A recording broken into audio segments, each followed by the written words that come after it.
Adam, thanks very much. In other news now, police investigating the murder of a woman who died from Novichok poisoning believe she was exposed to a high dose of the nerve agent. Dawn Sturgess died last night, 8 days after coming into contact with Novichok, the same nerve agent used in the attempted murder of a former Russian spy and his daughter in March. The Home Secretary is chairing a meeting of the government's emergency committee, COBRA, to discuss the murder, which police have described as shocking and appalling. Our focus and priority at this time is to identify and locate any container that we believe may be the source of the contamination. In the 4 months since the Skripals and Nick Bailey were poisoned, no other people besides Dawn and Charlie have presented with symptoms. But their reaction was so severe, it resulted in Dawn's death and Charlie being critically ill. This means they must have got a high dose, and our hypothesis is that they must have handled a container that we are now seeking. Dawn Sturgess' partner Charlie Rowley still in a critical condition at Salisbury District Hospital.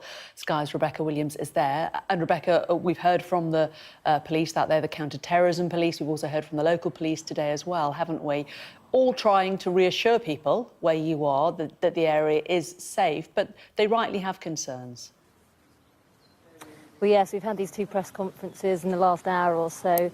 And the Chief Constable at Wiltshire Police saying that he has opened a helpline for anyone who's worried, and I think they've had around 350 calls, so that gives you an idea of how worried people are here. The problem is that back in March, when the Skripal incident happened, people were told that there was a very low risk to the public. And so many people are now asking, well, how has this been able to happen again?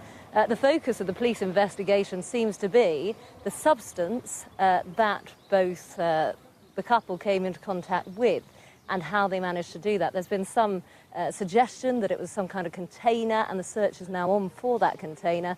A number of areas have been cordoned off here in Salisbury and also further afield in Amesbury, about 9 miles down the road from here. But yes, a very sad news yesterday that Dawn Sturgess, a mother of 3, 44 years old, has now died. It's the first fatality on British soil following the exposure to Novichok, the deadly nerve agent. Now, as you say, Charlie Rowley, he is still in a critical condition here at Salisbury District Hospital.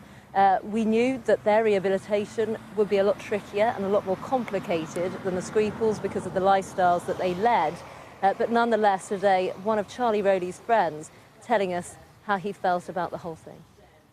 Well, I hope he pulls through like the others. I mean, Dawn was in a lot worse way than any of the others, so Dawn didn't look like she was going to make it, which is a very bad thing, and it's quite upsetting, really.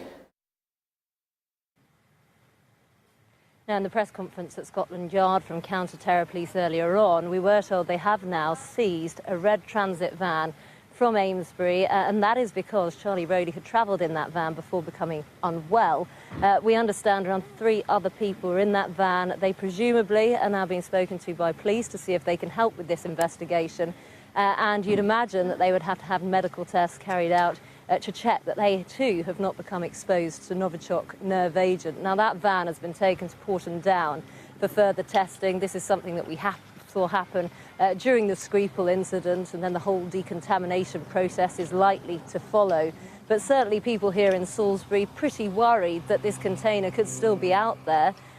We hear that about 28 people have now come to the hospital to be checked out because they are worried that they've got symptoms. The majority of those were medical staff and also those first responders on the scene when this incident unfolded. But certainly this is now a murder investigation being headed up by the Metropolitan Police and the Counter-Terror Police in London.